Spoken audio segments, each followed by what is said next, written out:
still cling to the notion that nuclear weapons are useful for defense or deterrence. They are the most stupid weapons in the world. You can't use them without committing suicide and crimes against humanity on a catastrophic scale. They're horribly expensive at a time when our real security means more investment in education, yes, eradicating poverty, yes, tackling environmental and climate destruction, yes, human-induced destruction by ending fossil fuel dependence, yes, and polluting technologies like nuclear. And of course our wonderful NHS. Yes. I landed in hospital just before Christmas, and the NHS was so utterly brilliant. I wouldn't be here if we didn't have such a wonderful NHS. That's real security. So to end, what do we need to do? 1, stop wasting our hard-earned money and replacing Trident. Stop wasting the billions that are being spent now, let alone 100 billion if they actually go ahead on some new submarines. Trident should be scrapped, not replaced.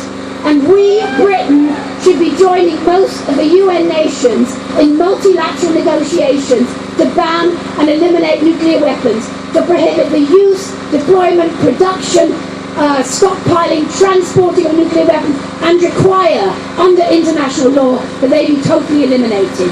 And our first step is that we, Britain, should be signing the Austrian pledge that came out of the Vienna conference. Thank you all for coming, you're amazing, and we need to keep going to the election and beyond. Thank you.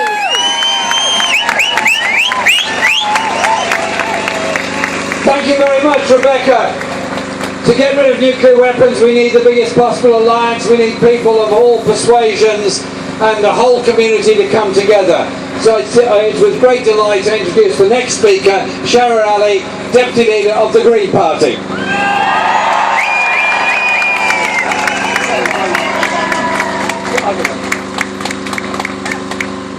Good afternoon.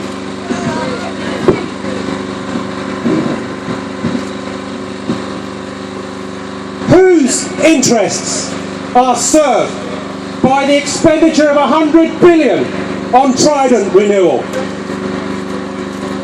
Is it the interests of 1 in 4 children in austerity Britain today, facing cold homes and not enough to eat? No, it's not. None of the above. Is it in the interests of families being forced to move out of their homes because their rights have been sold off to developers in hock with councils determined to socially engineer our neighbourhoods? None of the above. Is it in the interests of students leaving university with an average debt of 45,000 due to the monstrosity of a tuition fee scandal, which, on the government's own figures, will actually start costing more to sustain than if it had not been raised? None of the above.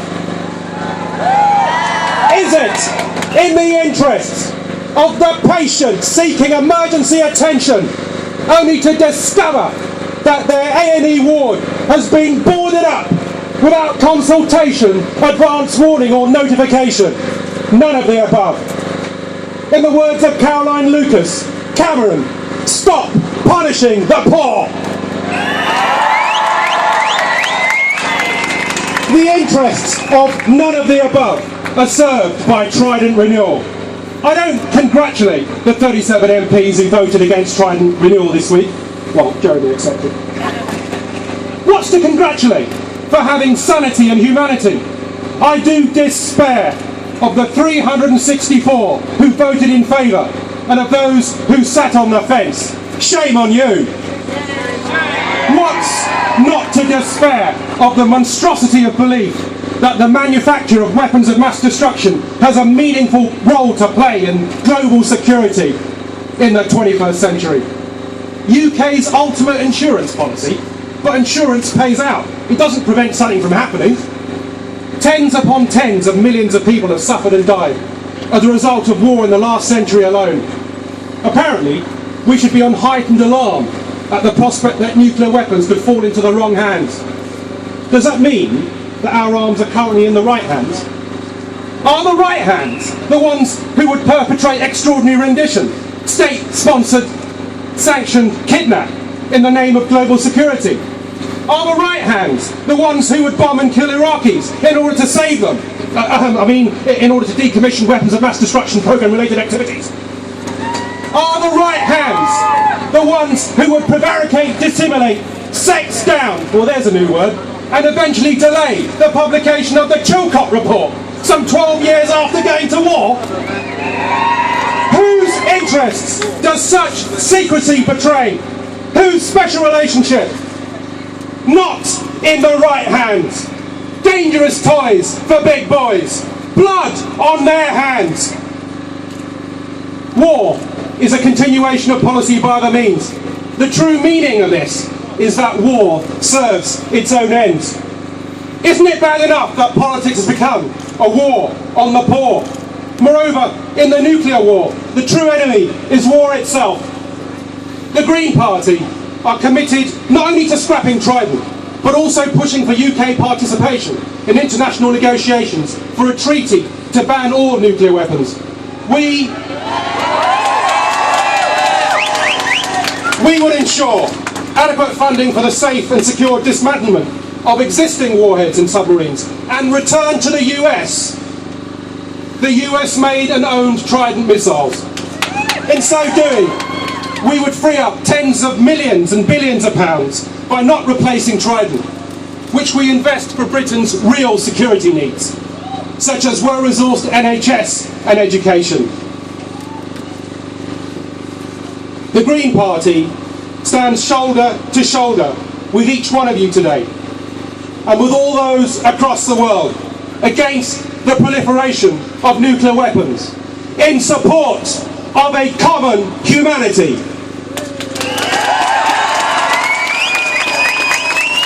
Thanks very much indeed, Shahrar, for that speech. You mentioned there the debate in Parliament this week, and I was really delighted to see those three parties who are taking their principled position into the election debate. And I'm talking about the SNP, Plaid Cymru and the Greens, who are making Trident a red line issue in this general election.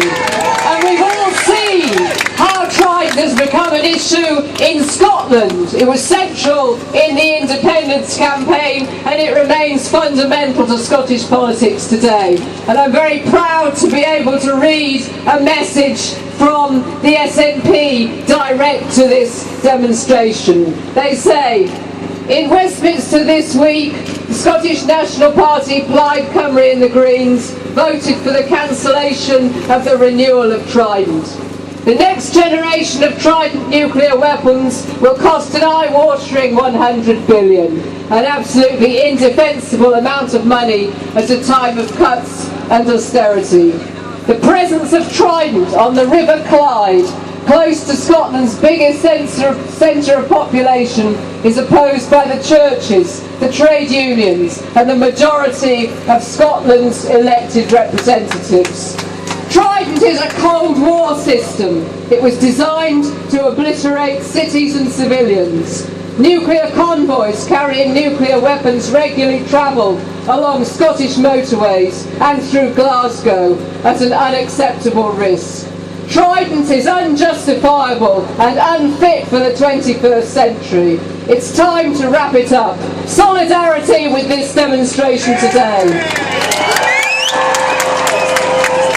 So a big thank you to the SNP. Now it's a great pleasure to welcome our next speaker from a campaign that stood side by side with CND and other peace and anti-war campaigns over the last decade in the great struggles against war in Iraq and the Middle East. Please welcome Lindsey from the Stop the War Coalition. Thank you very much, Kate, and congratulations to everybody today. What a fantastic demonstration where we have surrounded these Parliament buildings and we've said to the Ministry of Defence, to the powers that be, to the warmongers, we do not want war, we do not want nuclear weapons, we do not want Trident. And this message will go wide and clear to everybody that this is what we have said. There are many reasons many of them on the placards here today, why we would be against Trident. The cost of it is obscene at a time when we're cutting the living standards of the poorest people and inequality is growing. The danger of it is absolutely real. Nuclear weapons will kill hundreds of thousands and millions of people if we do not stop them. But there is something else about this, and it is about what kind of society do we want to live in? Do we want to live in a society where we have the biggest army in Europe, where we have the biggest arms spending in Europe, where we have nuclear weapons, one of the few countries in Europe that do? Do we want to live with all of those things? No. Do we want deals with arms traders and filthy regimes in other countries which are there because we sell them arms? Do we want the flag flown at half-mast as it was yesterday to mark honour for the Saudi king, who is one of the most brutal dictators in the world? Do we want any of those things? No, we do not. And the reason that we have Trident, the reason that the government still wants to renew Trident is a simple one. They want to continue the role of Britain as a major imperial power, as a major military power, and as a power that is in alliance with the United States. They want to continue Britain's role in NATO. They want to continue the role of war after war. 14 years we've now had a war on terror. What is the result? More terrorism. That's a result, and that is a result of government foreign policy. And therefore, when we say we're against Trident, this is part of a much bigger fight to end the militarism in this country, to end the wars in this country, and to build a society which is famed for its health and its education and its housing, and not for the military spending. That is our task. We've started with many, many demonstrations and many campaigns. Today is extremely important because, as we know, we are only 3 months away from the general election. They don't want this to be an election issue. We should make it an election issue, and we should demand that all our politicians, like Jeremy, like so many others, say that they are against Trident and they want nothing to do with it. So good luck with your future campaigning, and let's make sure we fight not just over this issue, but for a world free of war, free of racism and Islamophobia, and free of the attacks on civil liberties. Thank you very much. Lindsey, thank you very, very much.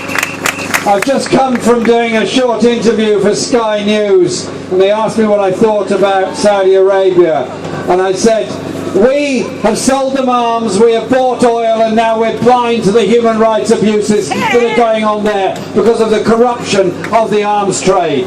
We're building a base in Bahrain while at the same time that government is oppressing demonstrators.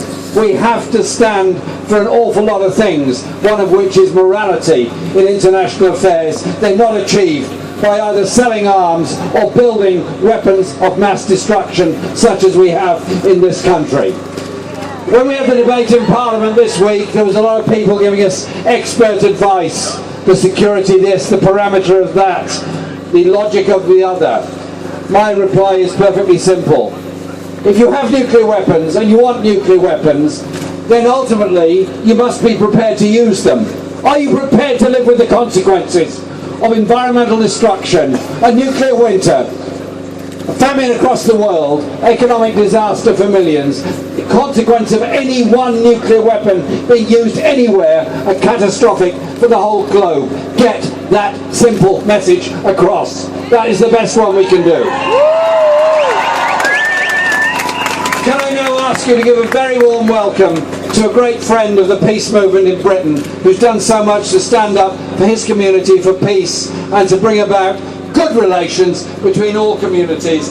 Please welcome Khalil from the Muslim Association of Britain. Hello everybody. Welcome, salam. Great to see you all. I'm really going to make it short and sweet. I have one question to ask the boys, the boys club inside there. And that question is, why do they think that they have to demonstrate their manhood by pointing their missiles at the rest of the world? My advice to them is that they should get in touch with their feminine side. They should be more caring and compassionate to the rest of the world. And of course, you will hear them say, but we give aid to the rest of the world, so we are compassionate. But your aid comes with conditions. And if you don't do what we say, how we want it, and give us what we want, then we'll huff, and we'll puff, and we'll blow you to pieces. That attitude is not what we want in the 21st century. We want an attitude of a new diplomacy, where there is fairness and justice and equality for all nations. And it's not just the big boys holding us to ransom, as they have done for so many years. Trident serves no purpose in this country. Trident doesn't help the people of this country. And as has been pointed out by Jeremy and the rest of the people here, it is part of this politics of war that has meant that Britain supports regimes like Saudi Arabia that continue to abuse and stop the ability for the people of that country and for the rest of the Muslim world to be free and to voice their opinions.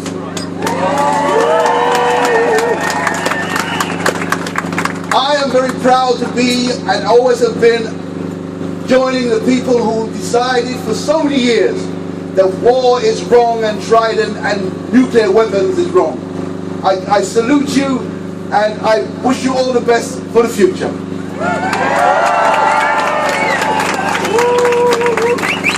Thank you very much, Khalil, for that welcome message. Now, CND over the past decades has received huge support from the trade union movement, and no more so than now, when we have a situation where the government wants to squander over £100 billion on nuclear weapons instead of funding the NHS, jobs, education and homes.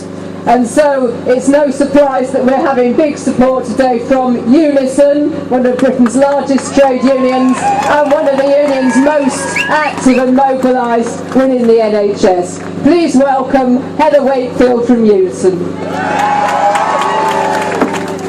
Hi everyone, I'm really delighted to be here today on behalf of our 1.3 million members who are out there working in the NHS to heal people, caring for the elderly in their homes, running libraries, doing all those things that make us a civilised society.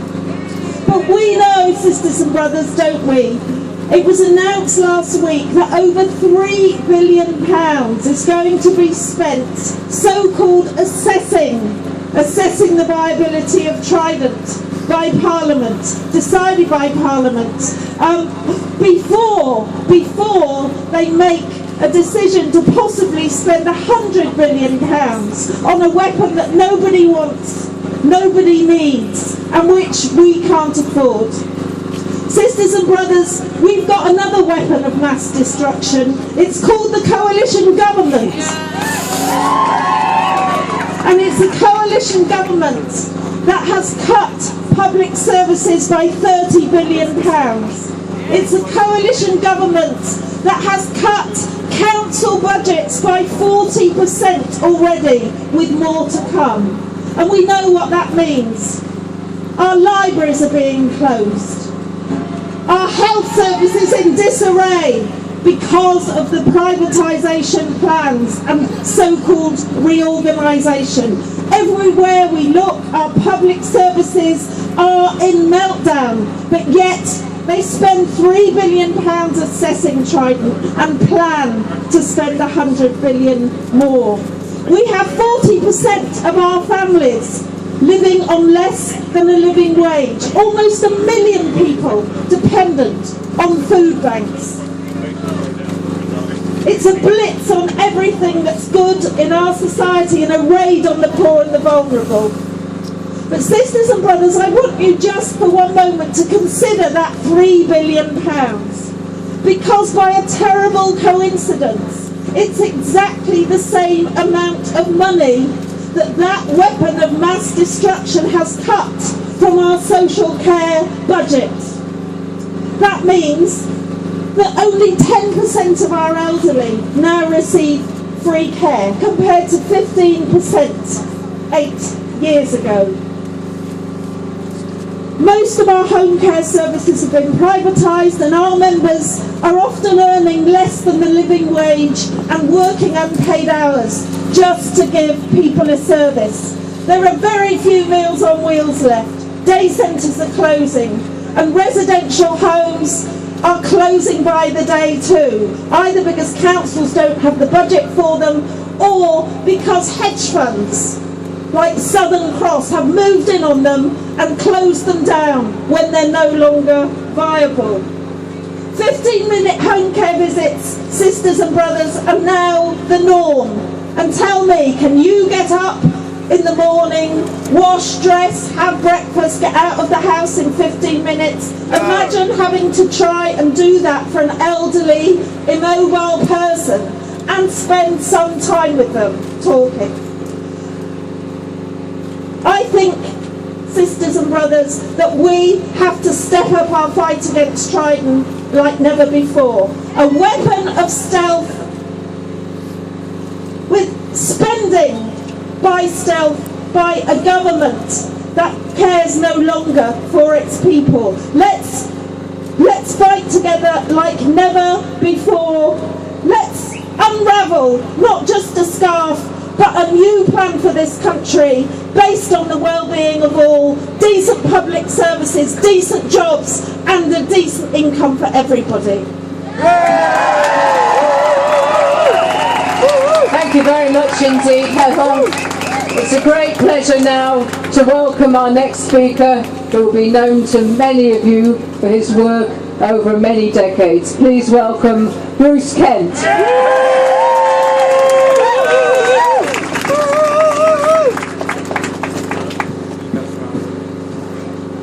Well, it's great to be with you. I've been campaigning against nuclear weapons for over 100 years. Well, it feels like it.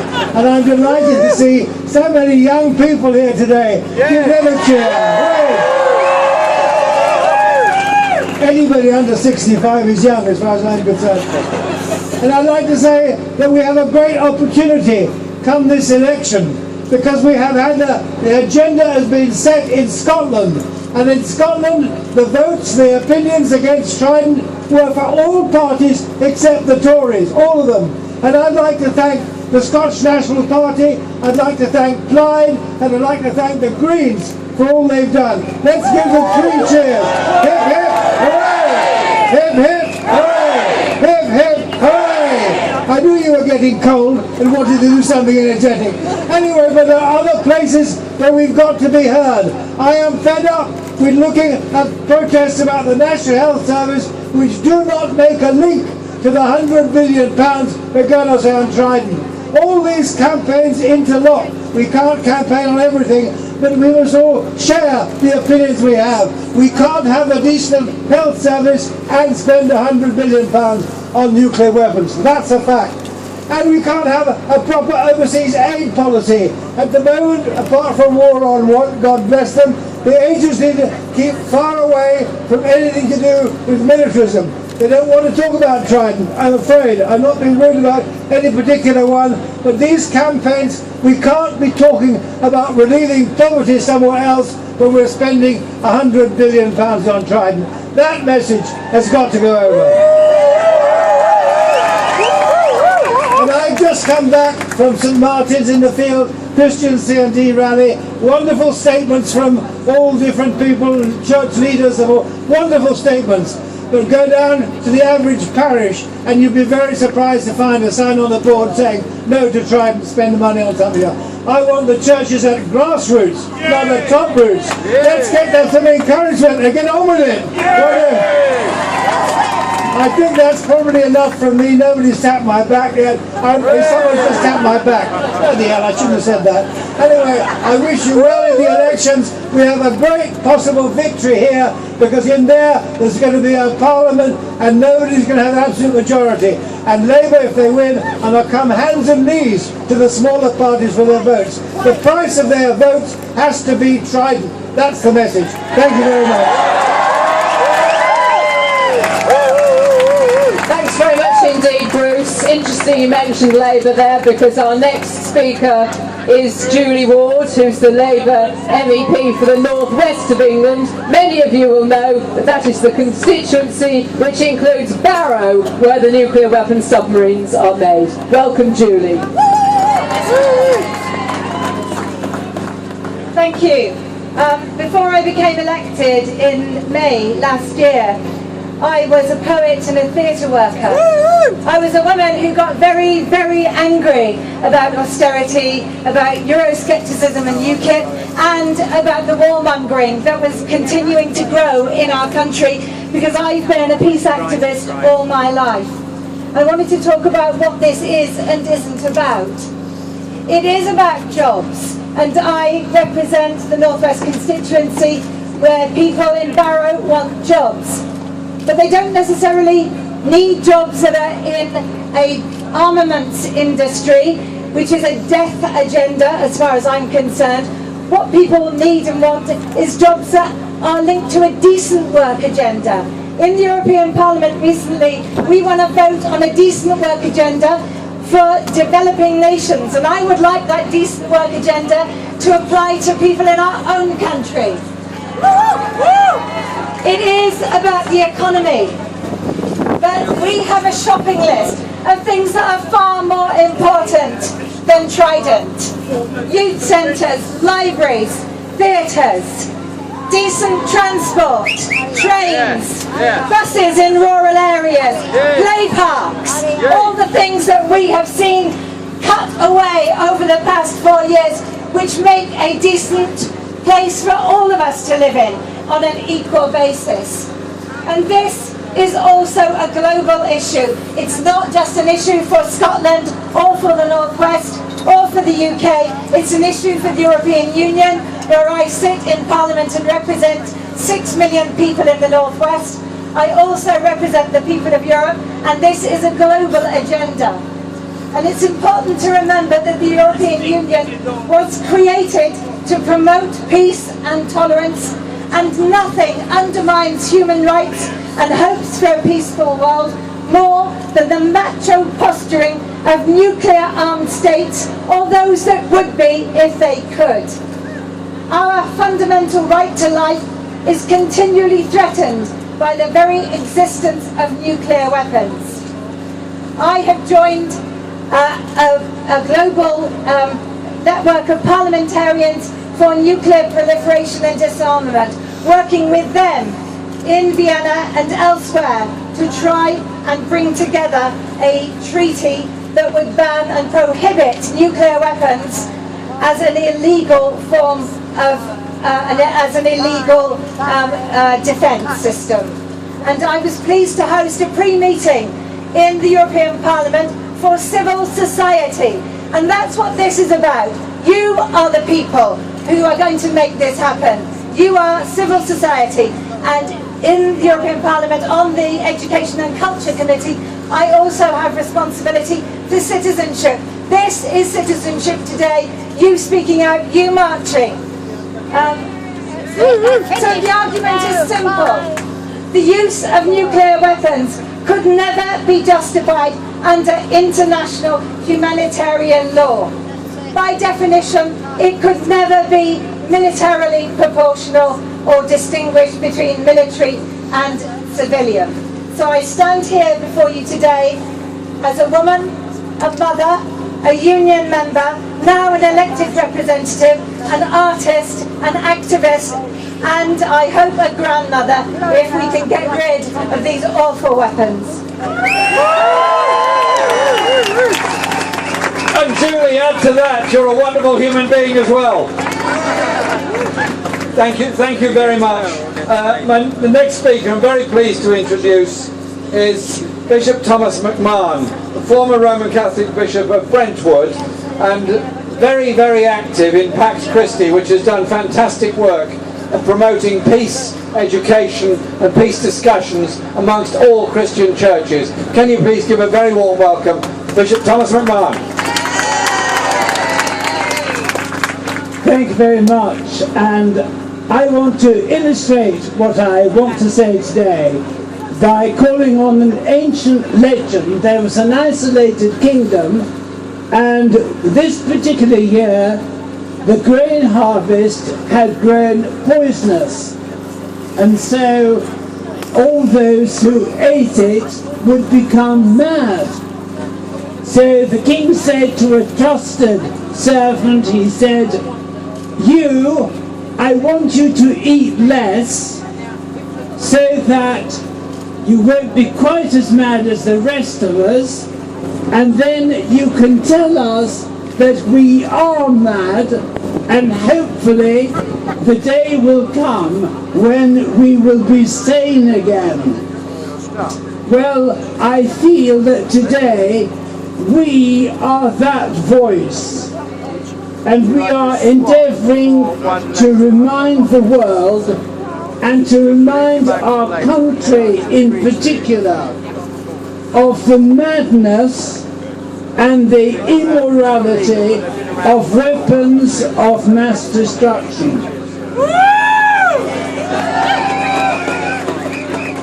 What kind of madness is it when practically all major nuclear weapon states are refusing to negotiate the abolition of nuclear weapons?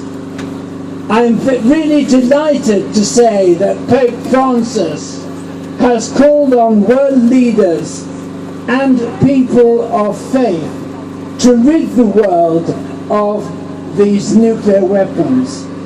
And how good if we can even start with the establishment of a weapon of mass destruction free zone.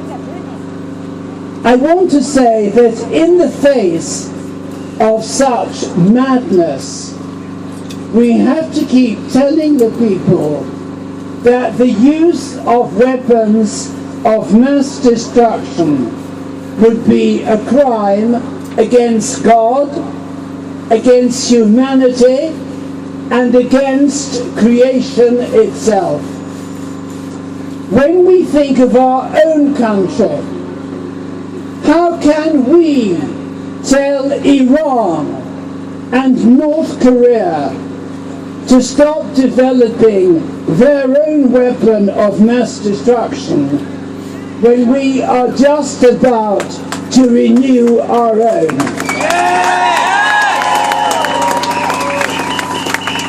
I want to say that in my view it is obscene to contemplate spending 100 billion on replacing Trident when there are so many other needs, and all of your placards bear witness to that today. And so in the areas where we go home to